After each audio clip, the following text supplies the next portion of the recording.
The Internal Security Act of Singapore is a statute that grants the executive power to enforce preventive detention, prevent subversion, suppress organized violence against persons and property, and do other things incidental to the internal security of Singapore. The present act was originally enacted by the Parliament of Malaysia as the Internal Security Act 1960, and extended to Singapore on 16 September 1963 when Singapore was a state of the Federation of Malaysia. Before a person can be detained under the Icer by the Minister for Home Affairs, the President must be satisfied that such detention is necessary for the purposes of national security or public order. In the landmark case of Chng Suan Tze, Minister for Home Affairs, the Court of Appeal sought to impose legal limits on the power of preventive detention by requiring the government to adduce objective facts which justified the President's satisfaction. 2 months after the decision, a series of legislative and constitutional amendments was enacted that effectively reversed the Chng Suan Tze decision. These amendments were subsequently confirmed to be valid by the High Court and Court of Appeal in Soh Lung v. Minister for Home Affairs, which held it is sufficient for the President to be subjectively satisfied that a detainee is a threat to national security in order for a detention order to be issued under the Icer. Notable Icer cases include Operation Cold Store in 1963, which led to the arrest of some 100 left-wing politicians and trade unionists, including members of the Socialist Opposition Party, the Barisan Sosialis.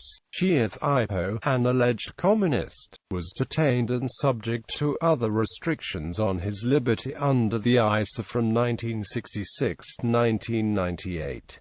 The Chng Suan Tze and Soh Lung cases resulted from a 1987 security operation called Operation Spectrum, in which 22 Roman Catholic Church and social activists and professionals accused of being members of a Marxist conspiracy were detained under the Icer. The Icer also empowers the authorities to prohibit political and quasi-military organizations, ban subversive documents and publications, shut down entertainments and exhibitions that are or are likely to be detrimental to the national interest, and to suppress organized violence by declaring parts of Singapore to be security areas.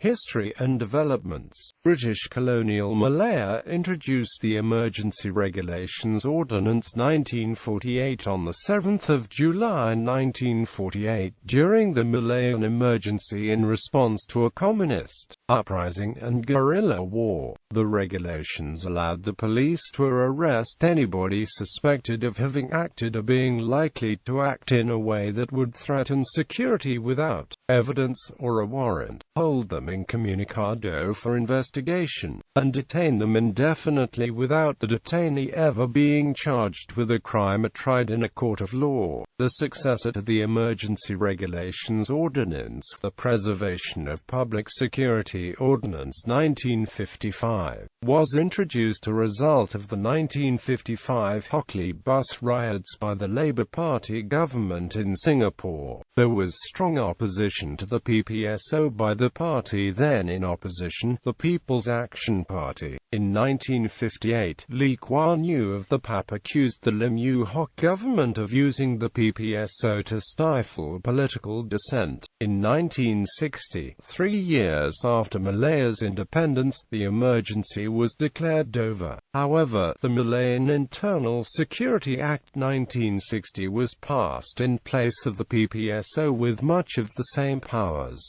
During parliamentary debates on the act, Malayan Prime Minister Tunku Abdul Rahman stated that the Icer would only be applied against only the remaining communist insurgents. The Malayan Communist Party and its insurgents eventually surrendered in 1989.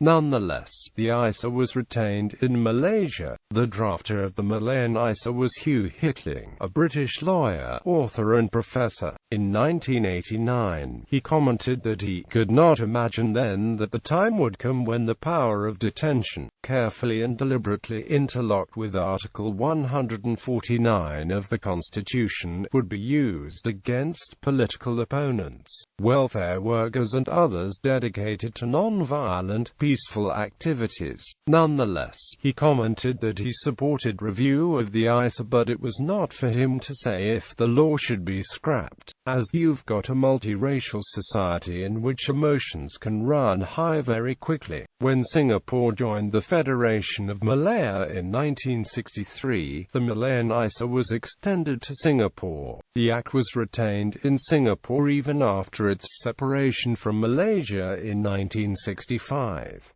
The current version of the Act is known as Chapter 143 of the 1985 Revised Edition. In September 2011, the debate over whether the Icer should be retained was reopened after Malaysia announced that it was considering repealing the Icer. Prime Minister Najib Razak stated that the Act would be abolished and replaced by new laws to safeguard peace and order. The legitimacy and relevance of the Icer were subsequently debated by former Icer detainees, the Singapore government, and others. Member of Parliament for Pasir Ris Punggol Group Representation Constituency, Drive, Janal Puth Ushiri, commented in Parliament on 18 August 2011 that, while he felt it inappropriate to detain a citizen without trial, he is convinced by the hard logic that the safety and security of Singapore must be paramount. However, he agreed that there needed to be more safeguards to prevent abuse of the Icer and that the Icer needs to be discussed in a more transparent manner, even as the facts associated with a given detainee need to be kept secret. The following day, the 19th of October 2011, Deputy Prime Minister, Coordinating Minister for National Security and Minister for Home Affairs Teo Chee Hean explained the relevance of the Icer and its powers of preventive detention. He noted that in the 1960s preventive detention was primarily used to counter the subversive communist threat posed by the Malayan Communist Party, which was hiding within legal organizations.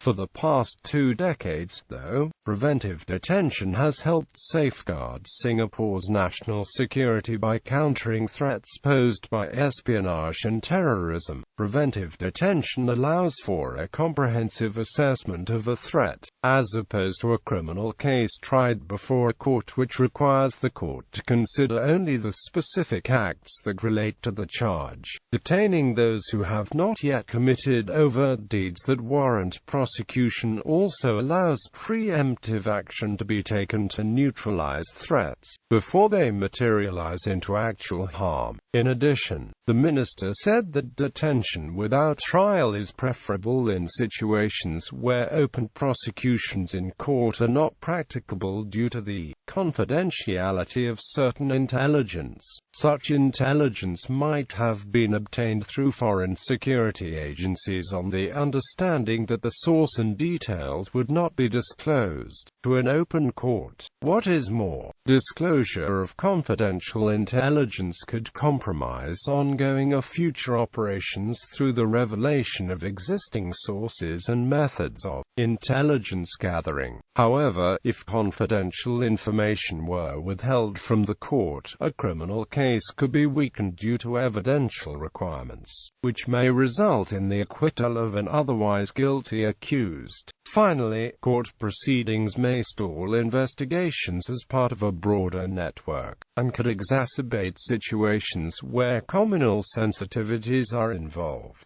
Opposition political parties in Singapore have called for the Icer to be abolished. In its manifesto for the 2011 general election, the Workers' Party said that specific anti-terrorism and anti-espionage laws, which allow arrests and detention without trial only under strict conditions, should be enacted to replace the Icer. The National Solidarity Party took a similar stance in February 2013. Legislative authority for enactment. The legislative authority for the enactment of the Icer is Article 149 of the Constitution of Singapore, which appears in Part 12, entitled Legislation Against Subversion. Article 149 states, if an act recites that action has been taken or threatened by any substantial body of persons, whether inside or outside Singapore, to cause a substantial number of citizens to fear organized violence against persons or property, to excite disaffection against the President of the government, to promote feelings of ill will and hostility between different races or other classes of the population likely to cause violence, to procure the alteration, otherwise than by lawful means, of anything by law established, or which is prejudicial to the security of Singapore, any provision of that law designed to stop or prevent that action or any amendment to that law or any provision in any law enacted under clause is valid notwithstanding that it is inconsistent with Article 9, 11, 12, 13 or 14, or would, apart from this article, be outside the legislative power of Parliament. A law containing such a recital as is mentioned in clause shall, if not sooner repealed, cease to have effect if a resolution is passed by Parliament annulling such law, but without prejudice to anything previously done by virtue thereof to the power of Parliament to make a new law under this article, if, in respect of any proceedings whether instituted before or after the 27th of January 1989, any question arises in any court as to the validity of any decision made or act done in pursuance of any power conferred upon the President of the Minister by any law referred to in this article, such question shall be determined in accordance with the provisions of any law as may be enacted by Parliament for this purpose, and nothing in Article 93 shall invalidate any law enacted pursuant to this clause.